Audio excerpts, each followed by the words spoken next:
믿음과 순복, 사랑과 용서, 회개와 용기를 이야기할 때는 그냥 고개를 끄덕이다가 이른바 체험에 대한 간증이 나오면 눈이 번쩍 뜨이는 건 예나 지금이나 같은 풍경입니다.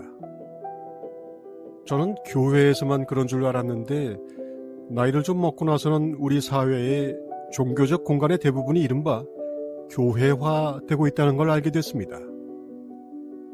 한국의 4대 종교는 물론이고 군소 종교들도 빠짐없이 이런 기적, 이적, 신비 체험을 하나의 장르로 신자들에게 제공합니다.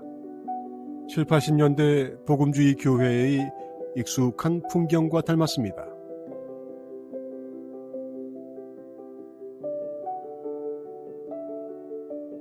그런 체험들의 태반은 정말인지 가짜인지 알 수 없지만 윤색되고 부풀려진 내용들이 신앙을 보조하는 용도에 충실하다면 교단은 그걸 물리칠 이유가 없습니다.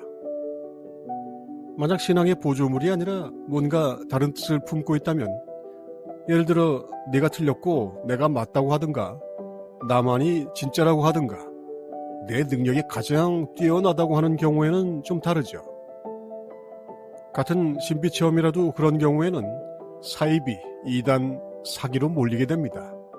그래서 대부분의 이적, 기적, 간증들은 신앙의 열심을 더했더니 이런 결과가 나왔다는 이야기가 됩니다.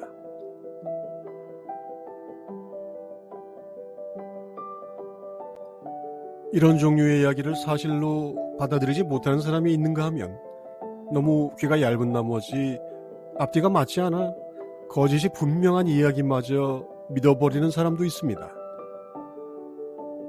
둘 중 어느 것이 옳다 그러다 할 수 없지만 여기에도 지혜가 필요합니다. 신비라고 하는 것은 순전히 관점의 문제이자 의식 수준의 문제일 뿐이기 때문입니다. 실제로 체험은 있습니다. 그런 일은 일어납니다. 이른바 신통도 일어나고 기적도 일어납니다. 마이클 텔버트의 홀로그램 우주만 봐도 그런 사례들은 너무 많아서 오히려 당혹스럽죠. 자각몽, 유체이탈, 임사체험, 텔레파시, 예지몽은 물론이고 전생을 보기도 하며 병이 낫기도 하고 우리가 이런저런 문헌과 보고로 알 수 있는 거의 모든 이적이 일어납니다.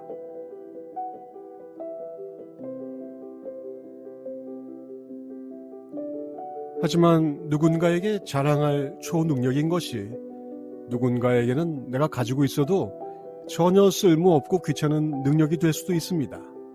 세상을 어떻게 보는가 하는 관점의 문제이기 때문이죠. 영성수련에서도 다소 저급한 마법적 체험에서부터 상징적인 정묘적 체험까지 스펙트럼이 다양한 체험이 모두에게는 아니지만 일부에게는 일어납니다. 그러나 그런 체험 자체가 깨달음의 목표가 되거나 징표가 되지는 않습니다. 체험이 이른바 물질계의 자연법칙을 벗어나든 아니든 상관없이 체험은 부수적인 결과일 뿐입니다.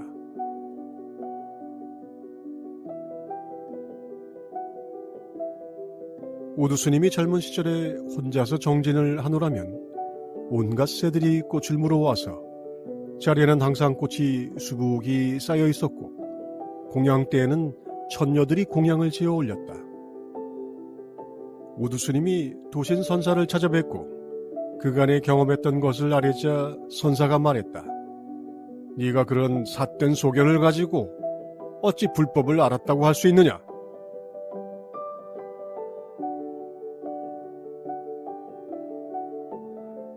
영성 수련의 과정에서 체험은 나타날 수 있습니다. 하지만 그것은 하찮은 경계의 경우가 많고 의미가 있는 체험은 오직 알의 눈을 더 밝게 하는 보조적 역할을 할 뿐입니다. 하물며 우두 스님처럼 새들이 꽃을 물고 날아오고 선녀들이 밥상을 차려주는 체험이라면 한눈에 봐도 어디에 걸려있는 것인지를 알 수 있는데 스승이 가만둘 리가 없죠. 선불교만이 아니라 깨달음 전통의 바른 영성 과정은 이렇듯 길을 가는 과정에서 만날 수 있는 상황을 부인하거나 거부하지 않지만 그것을 장애로 만들지 말 것을 강조합니다.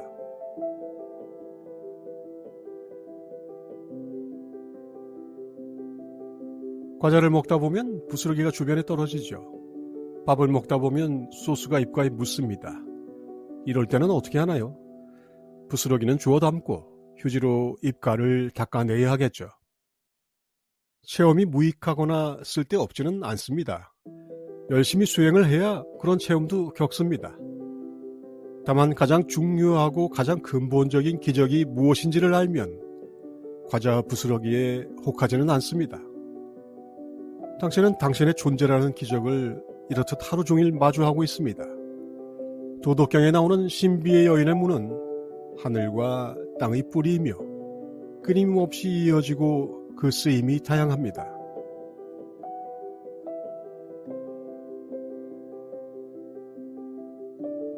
그것이 얼마나 강렬하고 눈부시든 체험은 보고 듣고 겪는 것입니다.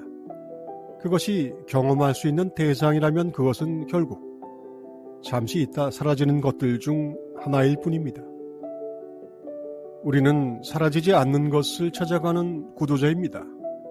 영원한 것을 찾는 이가 영원하지 않은 것, 비록 임계지를 넘어서지만 일시적 체험이 분명한 것을 붙잡고 안주할 수는 없습니다. 신비의 여인은 낳고 기릅니다. 낳았지만 소유하지 않고 모든 것을 이루지만 거기에 기대려 하지 않습니다. 하늘의 문을 열고 닫는 태도는 이래야 합니다.